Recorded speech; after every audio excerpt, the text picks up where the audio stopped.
96.7 KCAL rocks. Look at us on the Thursday before that big game. So let's check in with our guy, Pep. Pep, what's going on? Hey, good morning, guys. Listen, I've done a lot of homework, a lot of research going into this big Super Bowl game between the Rams and the Bengals, and I finally found a reason why the Rams have a real uphill battle. I mean, they've got a giant task in front of them if they can beat Cincinnati.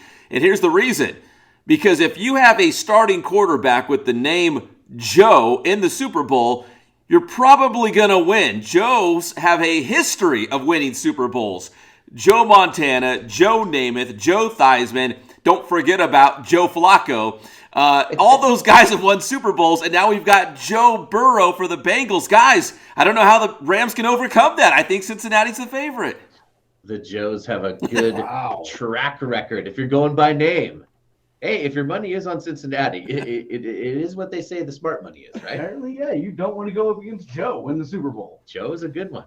And Joe Burrow, man, from out of nowhere has been, Joe Cool, Joe Franchise, whatever you want to call this guy. He wasn't expected to be here. He's made this, great case to be maybe the next big star at the quarterback position. I know Patrick Mahomes is probably that guy right now, but Joe Burrow is certainly making his case for that. And on the flip side, we've talked about this before, Matthew Stafford, who had never won a playoff game, gets to the Rams, and now he's got him to the Super Bowl. So it's a very intriguing quarterback storyline going into this game, and I was just trying to have a little fun with that, first name of Joe going into the game. But again, the Rams are the favorite. I think Cincinnati would be the underdog going in this game, and I am prepared to predict a score for the Super Bowl if you guys are prepared to predict a score. I'm in on this as well. I'm ready to go. Okay. All right. I've stayed up all night, man. A lot of formulas, equations, algorithms. You guys wouldn't understand. But here's the score I came up with. The Cincinnati Bengals 27 and the Los Angeles Rams 24. That's what I'm going with, and I feel like maybe that's even a little bit high. I wanted to go maybe a little bit lower in terms of scoring because, again, I always feel like the Super Bowls are always a little less scoring than what you would think it's going to be. But that's what I'm going with. Well, how about you guys?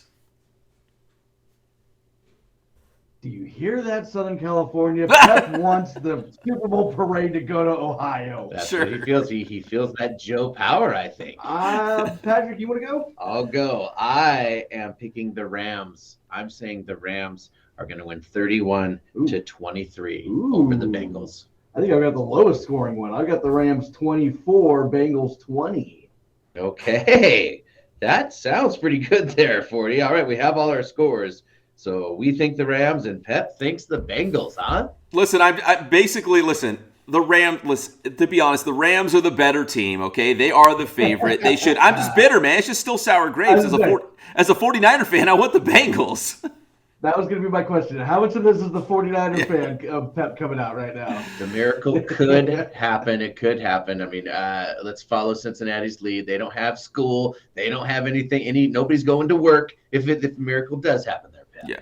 Listen, my gut says, the Rams should win this game. But I want the Bengals, and I try to remind myself, listen, Bengals beat the Raiders. They went on the road to beat the Titans. They go on the road into Kansas City and beat the Chiefs. I mean, they deserve to be there. So I'm trying to convince myself that Cincinnati has a real chance to beat the Rams. But I think my gut says the Rams are the better team and the Rams should win. But I'll go with the Bengals. Why not? 27-24. Okay. It does seem like it should be satisfying either way. You're going to get the Rams who win at home and get all of that with Stafford coming over, finally getting one to feel good there. Or you get the big Cinderella story with Joey Burrow and this upstarting Cincinnati Bengals team. It's kind of a good story either way. I think we're kind of at a win-win Super Bowl here. Very rarely do you like both quarterbacks. Right. We've always had Tom Brady, which, basically the whole United States hates, except for the city that he's playing in. But okay, our predictions are in. We have to hold them now.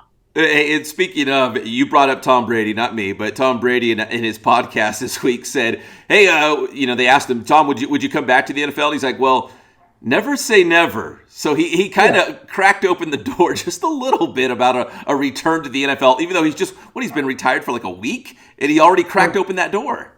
Couple days, he couldn't even keep committed to it. He saw Eric Weddle just come out of the stands, from being at home. He's like, next year he'll be like, all right, I'm just going to stay in shape. Maybe if I get the call, put my cape on and come in. That's what I was saying. Hey, we saw Brett Favre do it a couple times, right? Like Brett Favre could just not go away, and he came back. What was it? The Jets and the Vikings after his Green Bay days. So even one time against his will, he came back. Speaking of our Eric Weddle, I mean, how cool would that be? He comes off the couch to win the Super Bowl. That would be very cool. Perfect timing, right? You pop onto a team for a playoff run, and not just a team, but a Super Bowl championship team if they can get it done. Yeah, man, for the Alta Loma guy, an IE guy, so that'd be awesome for Eric Weddle. Especially if you can do something cool like get an interception in the Super Bowl, that would be awesome. Insane.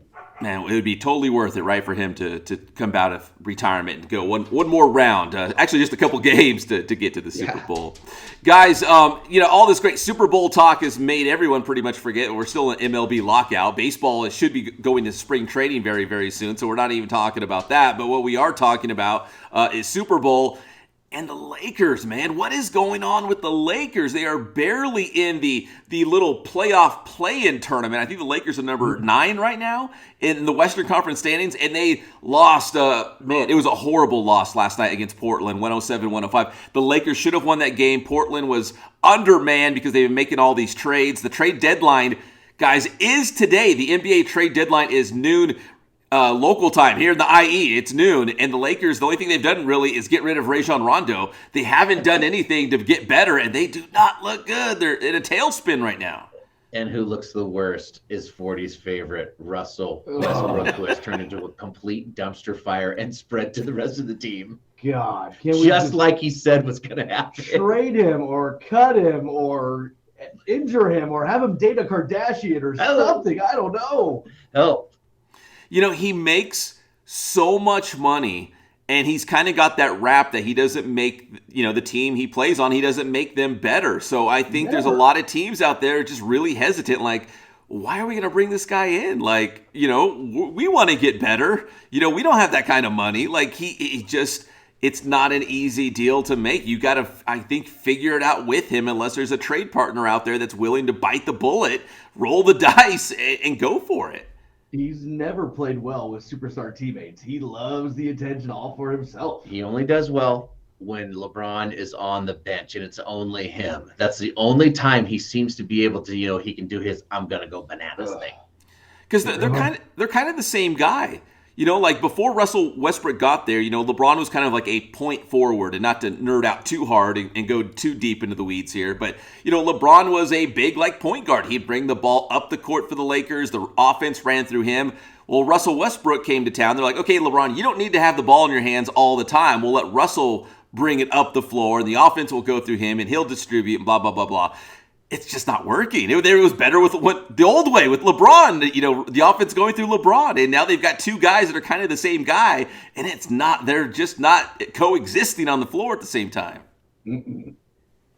Yeah, except he's a terrible shooter and all that. Yeah. It's old heads, any 90s old heads. He's like John Starks, but he can't shoot. I said it years ago. The one thing the Lakers do that always screws up the Lakers is they want everything about them to be LA based. Yeah, they brought back Westbrook because he's an LA kid, and it doesn't work. They brought in Magic because he was an LA guy. Doesn't work. Yeah, so there's no quick fix, guys. And again, noon is the trade deadline. I don't know if the Lakers are going to make some big blockbuster trade, because I don't know if there's a team that wants to trade with them actually at this point right now. And I got to be honest, I woke up this morning not thinking I was going to hear the name John Starks, but Patrick threw me an old curveball with John Starks from the old New York Knicks days, man. I appreciate that reference. See, John Starks, the difference between John Starks and Russell is his nickname was Instant Offense. He was streaky, but when he was hot, he could kill you. Russell, he can get hot for maybe a few shots. That's all I see. When he's hot, he'll win some regular season games. Yeah. He's not going to help you when it matters. No, he's an uncorked spring. He's all over the place. Nope, he sure isn't. And guys, finally on this morning, your Winter Olympics update from China. Maybe the most recognizable U.S. Olympian, at least in my book, is probably Shaun White, right? The flying tomato, the snowboarder.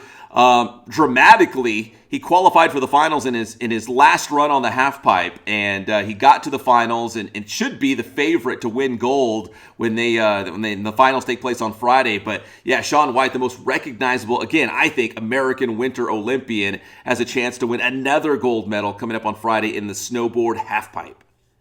Yeah, it was cool because his first attempt, he wiped out. So then he got down to his last attempt for him to qualify, and he was able to do it. And we had a really slow start to these Right. Winter Olympics. I think we're currently right now, we stand in 5th place in the medal count.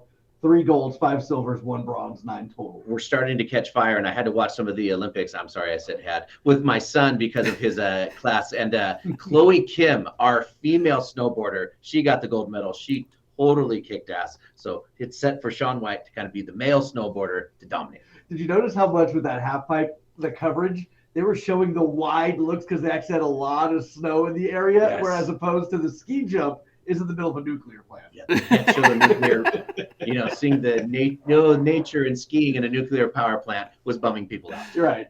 Oh yeah, you don't want to see how hot dogs are made, right? You don't want to see all that behind the scenes stuff.